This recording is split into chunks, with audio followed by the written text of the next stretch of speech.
Hey guys, welcome back to another video. My name is Marissa, and as you can probably tell by the title of this video, today I wanted to take you through a minimal house tour. I wanted to make this video to show you guys what a realistic minimal home looks like when you have multiple kids. I feel like as mums, we think that it's just impossible to really minimize our home if we have children, and obviously the more kids you have, you would assume that you have more stuff. That's not necessarily the case. Another misconception is that when you are trying to minimize your life, it means that you can't own things. And at least for our family, there are areas of our home, I would say majority of it, where we have what is necessary and nothing extra. But then there are also areas of our home where we have multiples because they bring us joy, or we use them a lot, or it's a value that we hold. I am a homeschooling mama, so when it comes to our homeschooling things, I do have a variety of resources and options because education is something that is really important to me. But what I like to do is I like to leave certain areas free to explore and to purchase things and, you know, be experimental with it, as in I don't give myself a limit on what I can and can't buy in that specific category. For me, that's homeschooling things. For you, it might be, I don't know, plants or books or whatever. I also have a few books that I really enjoy as well. But when it comes to the majority of my home, I keep it simple because the less things you own, the less things you have to manage, and therefore the more time you have to do things that really matter to you and your family and that are important. So without further ado, let's get into my home tour. I hope you like it. Don't forget to like and subscribe if you do. I would also love to know in the comments below, where are you in your minimalism journey? Have you just started? Is this something that you have been living out for a few years? Let me know. I'd love to know a bit more about you and your journey. And with that, let's get into the video. First impressions matter. So when it comes to my entryway, I have kept everything simple. I have a little table with some pampas grass in it. And then other than that, I have a console table at the front for our keys and mail, and a little candle on it on top. We do have a mirror that I cannot move, which really annoys me, but it is helpful when we leave the house. So then we have our homeschool room, and I will say that this is the busiest room in our house because it's where I keep all of the kids' homeschool supplies. We have our art and craft stuff, and then they also use it as like a bit of a toy room, game room kind of thing.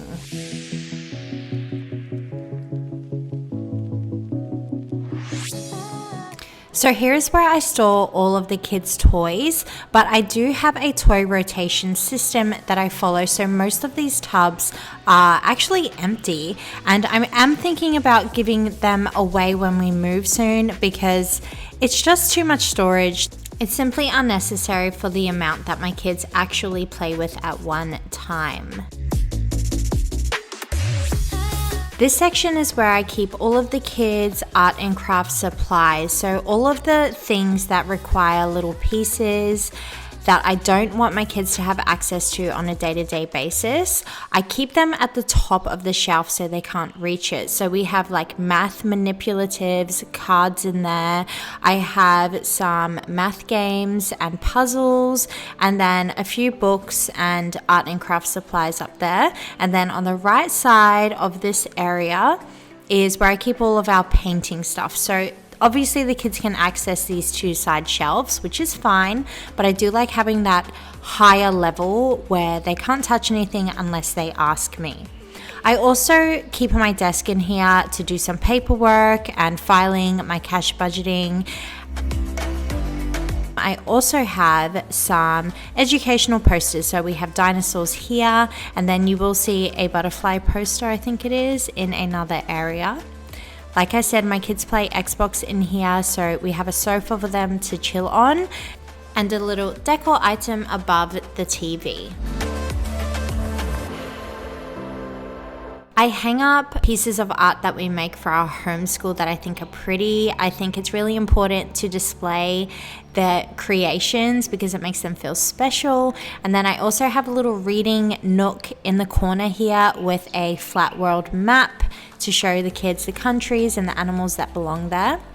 Books are not something that we are minimal about in our home. I love books myself, and so I've really tried to create a love for reading and learning in my children as well. And I think by leaving books around the house, that's a great way to cultivate that love.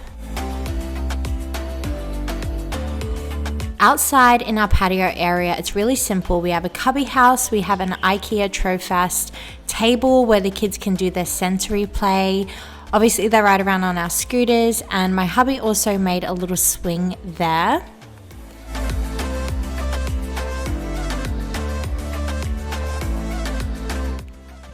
This is the biggest bathroom in our house. We do have two, and I do think this area is beautiful. It's just the tiles are really annoying. If you guys have seen my cleaning videos, you know why.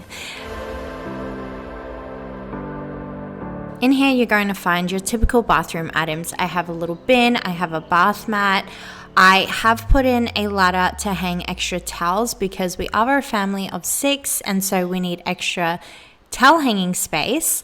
I put some little bunny ears and pampas in this vase. I think it's super cute, and I wanted to show you my drawers because it is very practical but minimal. So I have a hair waver down the bottom. I keep my makeup and makeup brushes in the second drawer, and then up the top is Alex's teeth stuff, his hair clippers, and a hairbrush and my hair straightener. I forgot to film the cupboards, but they are empty other than some cleaning supplies. And then I put this pretty little table down next to the bath just to pull the whole thing together. It did look a bit empty without the candles and tray and table there. So I am happy with how this bathroom currently looks.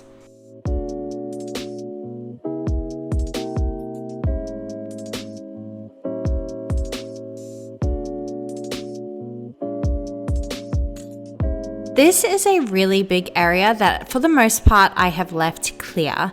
The kids love riding their scooters around in here. They use our climbing equipment. There is a fan because it gets quite hot in this area in summer, but other than my exercise bike and Alex's guitars, there is nothing else in here, and the kids just use it as a place to play around in and run around and use their bodies, which I actually really love. I have thought about using this room for myself, like a little sitting area, but I didn't think it would look very nice anyway, so I just left it empty. And then we also have a storage area right next to it. This is where we keep things that we use on an occasional basis, I should say. So you have your Christmas stuff, baby things, Alex has his tools, and then we have our toy storage bins. Those green lid bins are where we keep the rest of our toys that we are not currently using. And we also keep our beach things in here because we do love getting out in nature and spending our days next to the water too. This is a cupboard in that spare playroom. I keep some food storage. This is where I keep our gift bags and gift wrap. It's not tidy, guys. I did not try to fix anything up for this video, but I wanted to show you a more practical, realistic home tour because on the outside, everything looks quite neat and tidy. But if you open those cupboards, there are going to be areas that are messy. That is just life, even if you live a minimal lifestyle. The living room and dining area is my favorite place in this home. I think it is very welcoming and comfortable and peaceful. And again, I've kept the decor in here super minimal. I have a few vases with plants in it. I do have a plant in the corner. I have a single cushion on the couch and a lamp. And then I have also put in my full-length mirror. I moved it upstairs because I thought the natural lighting was just really good for photos.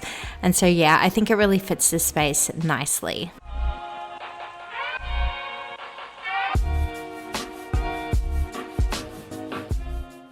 I do love my plants. I do have a few around the house, but other than plants, I love utilizing candles to really create a peaceful, calming environment in our home too.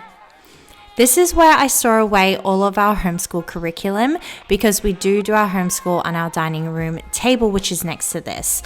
The trick is items that look very cluttery and just ugly, like homeschool curriculum and books, you want to keep them hidden away behind a pretty piece of furniture. So this is where cabinets and drawers and things like that come into really great use, because you want to keep everything streamlined. You want everything to match with your colors, with your textures.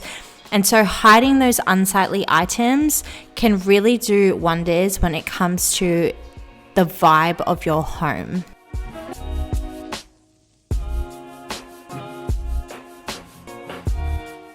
The dining area is super simple other than a vase in the middle of my table. I just have this Van Gogh sunflower painting that I scored on Facebook Marketplace. I really love that piece. And then the kitchen is boring, but I wanted to show you guys. So on the countertops, I keep out items that I use on a day-to-day basis. Other than that, nothing else. I try to keep the bench spaces clear because you want it to look tidy. When your bench spaces and your floors are clean and clear of clutter, your home immediately looks clean, even though it may not be.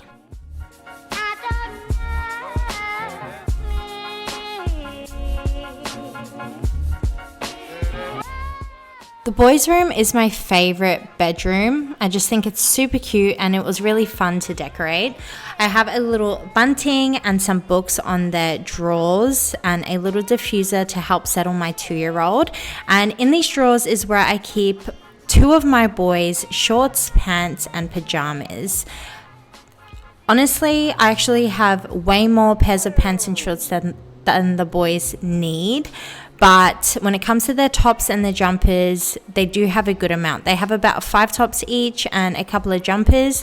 They have 1 beanie each, and their shoes are stored downstairs. I do keep a few spare blankets in here in case the boys are cold at night. And other than the teepee that you guys just saw before, the boys only have the child Lego piece that my son got for his 5th birthday. There's no other toys kept in the kids' bedrooms. I just like it that way.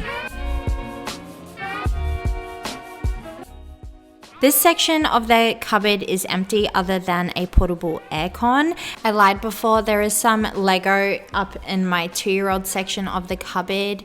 He has a hat, and then my 5-year-old has a hat. My son stores his footy stuff in here, and then I do have a tub of clothes for small clothes that no longer fit them down the bottom there for future babies.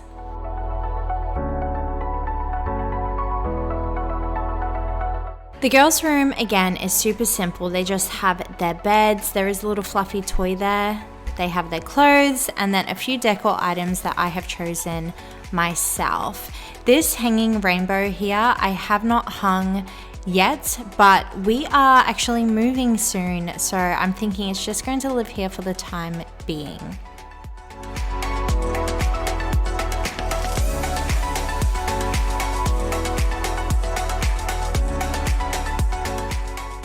Like the boys' room, I do have some clothing and items that are too small for the girls that I store up the top of their cupboards for future babies. And then Alex's tops and jumpers are stored in the left side of their cupboard because we do not have a hanging rail in our own bedroom. So this is the main bathroom that we use the most. It is very small. All we have is hand soap, a candle, and I don't even know what that thing on the left is called. And then I have toothbrushes, 1 shampoo, 1 conditioner, 1 hair mask, 1 toy for the kids to play with, and everyone has 1 towel each. And that is how we keep things running in this bathroom. This is the last area that I am showing you guys. So if you made it this far, thank you so much. Let me know in the comments below if you are listening to this right now, so I know that you made it to the end. Please like and subscribe, and I will see you guys in the next video.